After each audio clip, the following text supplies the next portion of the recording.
Hello मेरे साथियों, जितने भी गवर्नमेंट एग्जामिनेशन के प्रिपरेशन करने वाले विद्यार्थी हैं उन सभी के लिए जो है एक मैं दूसरा प्रैक्टिस सेट जो बायोलॉजी का लेकर आया हूं, तो आप उसे अच्छी तरह से देखें और मैं आशा करता हूं कि यह प्रैक्टिस सेट जो है आपके लिए बहुत ज़्यादा बेनिफिशियल होगा, क्योंकि ये सारे क्वेश्चन जो है प्रीवियस क्वेश्चन बेस्ड है और NCERT बेस्ड है। ठीक है, तो इसको आप अच्छी तरह से देखें और अगर अच्छा लगे तो थोड़ा सा जो है आप उसका रिव्यू भी अच्छी तरह से आप दें। ठीक है, चलिए पहला क्वेश्चन है सौरोलॉजी का अध्ययन है। सौरोलॉजी में किसका अध्ययन किया जाता है? तो सौरोलॉजी में जो है छिपकलियों का अध्ययन किया जाता है। ठीक है, छिपकलियों का अध्ययन जो है वो सौरोलॉजी कहलाता है। अगला है एंटोमोलॉजी। एंटोमोलॉजी में जो है कीट पतंगों का अध्ययन किया जाता है। एंटोमोलॉजी में कीट पतंगों का अध्ययन किया जाता है। सर्पों का अध्ययन अगर बोला जाए या सांपों का अध्ययन तो उसको बोलते हैं सर्पेंटोलॉजी। नेक्स्ट क्वेश्चन दूसरा नंबर है प्राचीन काल के जानवरों, पौधों एवं अन्य जीवों के संरक्षित अवशेषों या चिन्हों के अध्ययन का विज्ञान कहलाता है। कह रहा है कि प्राचीन काल के जानवरों, पौधों एवं अन्य जीवों के संरक्षित अवशेषों या चिन्हों के अध्ययन का विज्ञान कहलाता है। तो उसको हम लोग क्या बोलते हैं? उसे हम लोग जीवाश्म विज्ञान यानी पैलियोंटोलॉजी कहते हैं। उसे हमें जीवाश्म विज्ञान यानी प्राचीन काल के जानवरों, पौधों एवं अन्य जीवों के संरक्षित अवशेषों या चिन्हों के अध्ययन का विज्ञान जो है जीवाश्म विज्ञान कहलाता है, यानी पैलियोंटोलॉजी कहलाता है। अगला है नृविज्ञान या एंथ्रोपोलॉजी। नृविज्ञान या एंथ्रोपोलॉजी में क्या होता है? तो मानव शास्त्र या मानव विज्ञान का अध्ययन किया जाता है। मानव शास्त्र या मानव विज्ञान का अध्ययन बोला जाए तो नृविज्ञान कहलाता है। ठीक है, नृ का मतलब होता है नर, नर यानी एंथ्रोपोलॉजी। तो नृविज्ञान में जो है मानव शास्त्र या विज्ञान का अध्ययन किया जाता है। पुरातत्व विज्ञान यानी पुरातत्व का मतलब होता है जो भी प्राचीन समय में खुदाई उदाई के द्वारा प्राप्त अवशेष हैं उन सबको हम लोग पुरातत्व विज्ञान के अंदर अध्ययन करते हैं। ठीक है, तो उसे आर्कियोलॉजी कहा जाता है। इसमें क्या होता है कि मानव संस्कृति के विकास क्रम को समझने और उसकी व्याख्या करने का कार्य करता है। ठीक है, मानव संस्कृति के विकास क्रम को समझने और उसकी व्याख्या करने का कार्य कौन सा विज्ञान करता है? तो पुरातत्व विज्ञान करता है। ठीक है, औषधि विज्ञान में होता है फार्मेकोलॉजी। औषधि विज्ञान जिसे हम लोग फार्मेकोलॉजी कहते हैं, इसमें जड़ी बूटियों का अध्ययन किया जाता है। ठीक है, जितने भी जड़ी बूटियां हैं उन सभी का अध्ययन जो है औषधि विज्ञान यानी फार्मेकोलॉजी में किया जाता है। नेक्स्ट क्वेश्चन है पादप विज्ञान यानी फाइटोलॉजी। तो पादप का मतलब होता है पेड़ पौधा। तो पेड़ पौधा से संबंधित अध्ययन को ही हम लोग पादप विज्ञान कहते हैं। ठीक है, तो इसका आंसर हो जाएगा पौधों का अध्ययन या पेड़ पौधाओं का अध्ययन जो है वो फाइटोलॉजी कहलाता है। ठीक है, अगला क्वेश्चन है मतलब एक्स्ट्रा फैक्ट है कि पौधों का अध्ययन पादप विज्ञान फाइटोलॉजी के अंतर्गत किया जाता है। इसमें वनस्पति विज्ञान प्राचीन ग्रीक शब्द से लिया गया है जिसका अर्थ है चारागाह या घास या चारा। ठीक है, चारागाह, घास या चारा। अगला क्वेश्चन है फोर्थ नंबर ऑन्कोलॉजी। ऑन्कोलॉजी में जो है किस बीमारी के उपचार से जुड़ा हुआ है? ऑन्कोलॉजी किस बीमारी के उपचार से जुड़ा हुआ है? तो ऑन्कोलॉजी जो है वो कैंसर से संबंधित है। ऑन्कोलॉजी जो है किससे संबंधित है? कैंसर से संबंधित है। ठीक है, अस्थि सुशिरता जिसको हम लोग ऑस्टियोपोरोसिस कहते हैं, तो यह उम्र संबंधी विकार है। ठीक है, यह उम्र संबंधी विकार है जिसमें अस्थियों के पदार्थों में कमी या अस्थि भंग की प्रबल संभावना होती है। यानी कि अगर एक उम्र हो जाने के बाद अस्थियों के अंदर बहुत सारा जैसे कैल्शियम हो गया, आयरन, इन सभी की कमी तथा अस्थि भंग यानी कि टूट फूट के वजह से प्रबल संभावना हो जाती है, तो उसको हम लोग क्या बोलते हैं? ऑस्टियोपोरोसिस कहते हैं। ठीक है, एस्ट्रोजन स्तर में कमी इसका सामान्य कारण है। ठीक है, मधुमेह जो एक लंबी अवधि में उच्च रक्त शर्करा के स्तर की बढ़ोतरी होती है और इससे प्रभावित होने वाला अगर बोला जाए अंग तो वह शरीर का जो होता है वो पैनक्रियाज होता है जिसको हम लोग अग्नाशय कहते हैं। और इस पैनक्रियाज को जो है बीटा कोशिका से व्याप्ति इंसुलिन का उत्पादन नहीं होने के कारण होता है। ठीक है, मतलब यह पैनक्रियाज के बीटा कोशिका से व्याप्ति इंसुलिन का उत्पादन नहीं होने के कारण होता है। तो क्वेश्चन पूछता है कि जो मधुमेह रोग होता है वह किसके कमी के कारण होता है? तो इंसुलिन की कमी के कारण होता है। और यह मतलब किस अंग को प्रभावित करता है? तो वह जो है आपको पैनक्रियाज यानी अग्नाशय को प्रभावित करता है। किसके अंदर? मधुमेह के अंदर यानी डायबिटीज के अंदर। अगला है वृक्क संबंधी विफलता यानी रेनल फेल्योर। तो वृक्कों की खराबी के कारण रक्त में संचय यूरिया की मात्रा बढ़ जाती है जिसको हम लोग यूरेमिया कहते हैं, जिसे हम लोग क्या कहते हैं, यूरेमिया, यानी ब्रेक संबंधी विफलता। किडनी जो है फेल हो जाता है, जिसको हम लोग कहते हैं रीनल फेल्योर। तो ब्रिकों की खराबी के कारण रक्त में संचय यूरिया की मात्रा बढ़ जाती है, जिसको यूरेमिया कहा जाता है। नेक्स्ट क्वेश्चन है कवक विज्ञान। तो कवक विज्ञान जो है किससे संबंधित है? कवक विज्ञान जो है कुकुरमुत्ता से संबंधित है। कुकुरमुत्ता को हम लोग मशरूम के नाम से भी जानते हैं, ठीक है। कुकुरमुत्ता को हम लोग किस नाम से जानते हैं? मशरूम के नाम से भी जानते हैं, ठीक है। तो मशरूम का अध्ययन या कवकों का अध्ययन जो है किसके अंदर आता है? तो आपको जो है कवक विज्ञान के अंदर आता है। और वैसे इसको माइकोलॉजी भी कहा जाता है, ठीक है, माइकोलॉजी। तो कवक विज्ञान माइकोलॉजी में कवकों, कुकुरमुत्ता, राइजोपस, म्यूकस आदि का अध्ययन किया जाता है। एपीकल्चर, एपीकल्चर में जो है मधुमक्खियों का अध्ययन किया जाता है, ठीक है। एपीकल्चर में किसका अध्ययन किया जाता है? तो मधुमक्खियों का अध्ययन किया जाता है। मधुमक्खी पालन का अध्ययन जो है एपीकल्चर कहलाता है। सौरोलॉजी, सौरोलॉजी में जो है छिपकलियों का अध्ययन किया जाता है। इक्थियोलॉजी में जो है मछलियों का अध्ययन किया जाता है। मछलियों का अध्ययन अगर बोला जाए तो इक्थियोलॉजी कहलाता है। नेक्स्ट है कि पक्षियों का अध्ययन, तो ऑर्निथोलॉजी कहलाता है। पक्षियों का अध्ययन क्या कहलाता है? और अगला क्वेश्चन है ऑनरियोलॉजी किसका अध्ययन किया जाता है? तो ऑनरियोलॉजी में जो है आपको सपनों का अध्ययन किया जाता है। सपनों का अध्ययन बोला जाए तो ऑनरियोलॉजी कहलाता है। सपनों का वैज्ञानिक अध्ययन जो ऑनरियोलॉजी है, और वर्तमान शोध में मस्तिष्क के कार्यों के बारे में सपने देखने और वर्तमान ज्ञान के बीच सहसंबंध स्थापित करने के प्रयास किए जाते हैं। टॉक्सिकोलॉजी, टॉक्सिको का मतलब होता है टॉक्सियो से मतलब टॉक्सिकोलॉजी जो है टॉक्सिन शब्द से लिया गया है, और टॉक्सिन का मतलब होता है जहर। तो जहर का अध्ययन जो है क्या कहलाता है? टॉक्सिकोलॉजी कहलाता है, ठीक है। जीवों के ऊपर रसायनों के प्रतिकूल प्रभावों के अध्ययन से संबंधित विधा को विष विज्ञान यानी टॉक्सिकोलॉजी कहते हैं, और इसमें विषमता के लक्षण, प्रक्रिया, मैकेनिज्म, चिकित्सा एवं जांच आदि का अध्ययन किया जाता है। टैक्सोनॉमी, टैक्सोनॉमी जो है मूल रूप से संबंधित है किससे? तो वह जैव विविधता से संबंधित है, यानी बायोडाइवर्सिटी से। और आपको पहले इस सेट में बता चुके हैं जैव विविधता दिवस जो है कब मनाया जाता है, तो वह जो है आपको 22 मई को मनाया जाता है, ठीक है। विश्व जल दिवस बोला जाए तो 22 मार्च को। विश्व पृथ्वी दिवस मनाया जाता है 22 अप्रैल को।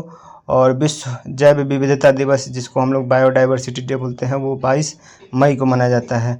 और 2 फरवरी को बोले थे आर्द्र भूमि दिवस, ठीक है, वेटलैंड्स डे जिसको हम लोग बोलते हैं, ठीक है, तो मनाया जाता है। टैक्सोनॉमी जो है वर्गीकी विज्ञान मूल रूप से जैव विविधता से संबंधित है। आधुनिक वर्गीकरण की नींव कैरोलस लिनियस ने अपनी पुस्तक सिस्टेमा नेचर में डाली थी। अब ये कैरोलस लिनियस की पुस्तक के बारे में पूछता है कि सिस्टेमा नेचर नामक पुस्तक जो है किसके द्वारा लिखा गया है? तो यह कैरोलस लिनियस के द्वारा लिखा गया है। तो इसमें जो है कैरोलस लिनियस ने क्या किया कि द्विनाम प्रणाली बनाने का श्रेय भी इन्हें जाता है। इस प्रणाली के अनुसार प्रत्येक प्राणी के नाम का शब्द, प्रथम शब्द जो है वंश तथा दूसरा शब्द जो है स्पीसीज यानी कि जाति को दर्शाता है, ठीक है। विभिन्न प्रकार के उत्तकों के अध्ययन को हम लोग क्या बोलते हैं? तो उत्तकों का अध्ययन क्या कहलाता है? तो उत्तकों का अध्ययन जो है उत्तक विज्ञान कहलाता है, ठीक है। उत्तकों का अध्ययन उत्तक विज्ञान कहलाता है, ठीक है। अब हम लोग सेल के बारे में पढ़ेंगे, ठीक है। तो कह रहा है कि अधिकांश कोशिकीय प्रक्रियाओं के लिए ऊर्जा मुद्रा क्या होती है? अधिकांश कोशिकीय प्रक्रियाओं के लिए ऊर्जा मुद्रा क्या होती है? तो वह होती है एटीपी, एटीपी। और एटीपी को हम लोग क्या बोलते हैं? एडिनोसिन ट्राइफॉस्फेट, ठीक है। तो अधिकांश कोशिकीय प्रक्रियाओं के लिए एडिनोसिन ट्राइफॉस्फेट एटीपी ऊर्जा मुद्रा होती है। एटीपी क्या होता है? तो एटीपी एक जटिल कार्बनिक रसायन होता है एवं यह जीवित कोशिकाओं में आदि में पाया जाता है, ठीक है।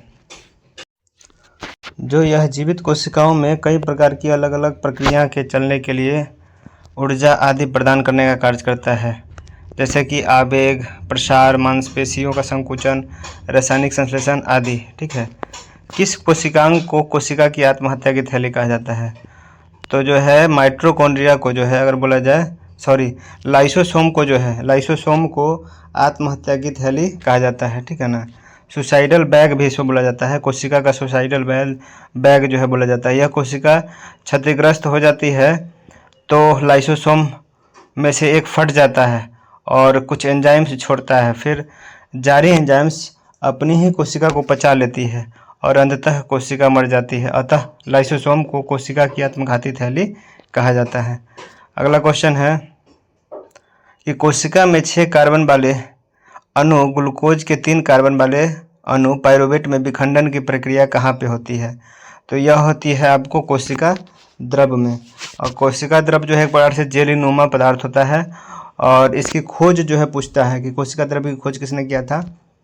तो यह जो है पुरकिंजे ने किया था। तो इसमें एक्स्ट्रा फैक्ट बता देते हैं। कोशिका में 6 कार्बन अणु ग्लूकोज के 3 कार्बन वाले अणु पाइरुवेट में विखंडन की प्रक्रिया कोशिका द्रव्य में होती है। और कोशिका द्रव्य एक जेली जैसा पदार्थ होता है जो कोशिका झिल्ली एवं केंद्र के बीच पाया जाता है। कोशिका के अन्य अथवा कोशिकांग कोशिका द्रव्य में ही पाए जाते हैं, जैसे माइटोकॉन्ड्रिया, गोल्गी कोशिका, राइबोसोम, इन सभी ये सभी जो है पाया जाता है। ठीक है। प्रोकैरियोटिक राइबोसोम्स की उप इकाई संरचना क्या होती है? प्रोकैरियोटिक राइबोसोम की उप इकाई संरचना क्या होती है? तो यह जो है 50S से 30S के बीच में होता है। ठीक है, 50S से 30H के बीच में होता है। प्रोकैरियोटिक राइबोसोम कोशिका की जीव द्रव्य झिल्ली से जुड़े होते हैं। ये 15 से 20 नैनोमीटर आकार की होती है और 2 उप इकाइयों 50S और 30S की बनी होती है, जो आपस में मिलकर के 70S प्रोकैरियोटिक राइबोसोम बनाते हैं। राइबोसोम के उप प्रोटीन संश्लेषित होती है। ठीक है। नेक्स्ट क्वेश्चन है कि कौन सा कोशिकांग विषाक्त पदार्थों और औषधियों के जहरीले प्रभावों को खत्म कर देता है? कह रहा है कि कौन सा कोशिकांग मतलब कोशिका का अंग विषाक्त पदार्थ यानी जहरीले पदार्थों और औषधियों के जहरीले प्रभाव को खत्म कर देता है। तो यह जो है आपको कौन करता है? तो यह जो है अंतःद्रवी जालिका करता है। अंतःद्रवी जालिका करता है। ठीक है। अंतःद्रवी जालिका जिसको हम लोग एंडोप्लाज्मिक रेटिकुलम कहते हैं, वो सुकेंद्रीय कोशिकाओं यूकैरियोटिक सेल्स में स्थित एक झिल्लीदार कोशिकांग है और इसका प्रमुख कार्य विषाक्त पदार्थों और औषधियों के जहरीले प्रभाव को खत्म करना होता है। ठीक है। अंतःद्रवी जालिका की रचना प्लाज्मा झिल्ली के समान होती है। किस प्राणी उत्तक में चपटी कोशिकाएं होती हैं? मतलब किसके अंदर जो है चपटी कोशिकाएं होती है? तो वह होती है आपको जो है सल्की उपकला के अंदर। जो है सल्की उपकला के अंदर चपटी कोशिकाएं होती है। सल्की उपकला उत्तक एक चपटी कोशिकाओं के पतले स्तर से बनता है जिसके किनारे अनियमित होते हैं और यह उत्तक रक्त वाहिकाओं के भित्ति तथा फेफड़े के वायुकोश में पाया जाता है और यह विसरण सीमा का कार्य करता है। नेक्स्ट क्वेश्चन है कि निम्न में से कौन सा कथन गलत है? तो देखिए इसमें से कौन कौन सा सही है, पहले उसे हम देख लेते हैं। ऑप्शन ए में है कि किण्वन की प्रक्रिया के लिए ऑक्सीजन आवश्यक नहीं है। ये सही है, किण्वन की प्रक्रिया के लिए जो है ऑक्सीजन की आवश्यकता नहीं होती है। अगला है कि श्वसन के प्रथम चरण में पाइरुविक अम्ल का निर्माण होता है। ये भी सही है। श्वसन के प्रथम चरण में ग्लूकोज का विखंडन होता है। ये भी सही है। लेकिन माइटोकॉन्ड्रिया में ऑक्सीजन की सहायता से एसिटिक अम्ल का विघटन होता है। ये गलत है। ये होगा कि माइटोकॉन्ड्रिया में ऑक्सीजन की सहायता से एसिटिक अम्ल का विघटन नहीं बल्कि पाइरुवेट का विखंडन होता है। ठीक है। तो इसमें जो है 4th नंबर यानी डी जो है गलत है। माइटोकॉन्ड्रिया में ऑक्सीजन की सहायता से एसिटिक अम्ल का विखंडन नहीं होता है बल्कि पाइरुवेट का विखंडन होता है। और माइटोकॉन्ड्रिया को जो है कोशिका का पावर हाउस, कोशिका का शक्ति गृह या बिजली घर भी कहा जाता है। ठीक है। यानी पावर हाउस ऑफ सेल भी किसे कहा जाता है? तो माइटोकॉन्ड्रिया को कहा जाता है। अगला क्वेश्चन है 17 नंबर की कशेरुकियों की यकृत कोशिकाओं में SER द्वारा कौन सा महत्वपूर्ण कार्य किया जाता है? तो वह जो है आपको औषधियों और विषों का निराविषीकरण किया जाता है। औषधियों और विषों का क्या किया जाता है? निराविषीकरण किया जाता है। कशेरुकियों प्राणियों जीवों की यकृत कोशिकाओं में SER जिसको हम लोग बोलते हैं स्मूथ एंडोप्लाज्मिक रेटिकुलम नामक पदार्थ स्रावित होती है तथा एक चिकनी झिल्लीनुमा परत पाई जाती है जिसका मुख्य कार्य औषधियों और विषों का क्या होता है? निराविषीकरण होता है, निर्मुक्त करने में महत्वपूर्ण भूमिका निभाता है। किस कोशिकीय घटक को कोशिका के प्रोटीन के कारखाना या कोशिका का प्रोटीन का फैक्ट्री के रूप में जाना जाता है? तो उसे जो है हम लोग बोलते हैं राइबोसोम। ठीक है। राइबोसोम को जो है प्रोटीन मतलब कोशिका के प्रोटीन का फैक्ट्री के नाम से जाना जाता है। कोशिका के प्रोटीन का फैक्ट्री राइबोसोम को कहा जाता है। ठीक है। राइबोसोम RNA और प्रोटीन दोनों से मिलकर बनी होती है। एक अंतः मतलब कोशिकीय संरचना होती है और यह कोशिका में प्रोटीन संश्लेषण का स्थान है। ठीक है, निम्नलिखित में से किसे कोशिका कहा जाता है? तो यह जो है आपको माइटोकॉन्ड्रिया को कहा जाता है। ठीक है, सभी रासायनिक क्रियाओं को करने के लिए माइटोकॉन्ड्रिया एटीपी के रूप में ऊर्जा प्रदान करती है और इसीलिए इन्हें कोशिका का बिजली घर यानी पावर हाउस भी कहा जाता है। इसकी खोज जो है 1857 ईस्वी में अल्बर्ट वॉन कोलिकर ने किया था। ठीक है, नेक्स्ट क्वेश्चन है, स्लाइडेन और स्वान द्वारा दिया गया कोशिका सिद्धांत निम्नलिखित में से किस जीवों पर लागू नहीं होता है? कह रहा है कि स्लाइडेन और स्वान द्वारा किया गया कोशिका सिद्धांत निम्नलिखित में से किस जीवों पर लागू नहीं होता है? तो यह जो है विषाणुओं पर लागू नहीं होता है। वैसे कहा जाए कोशिका सिद्धांत की खोज किसने किया था? तो स्लाइडेन और स्वान नामक वैज्ञानिक ने किया था।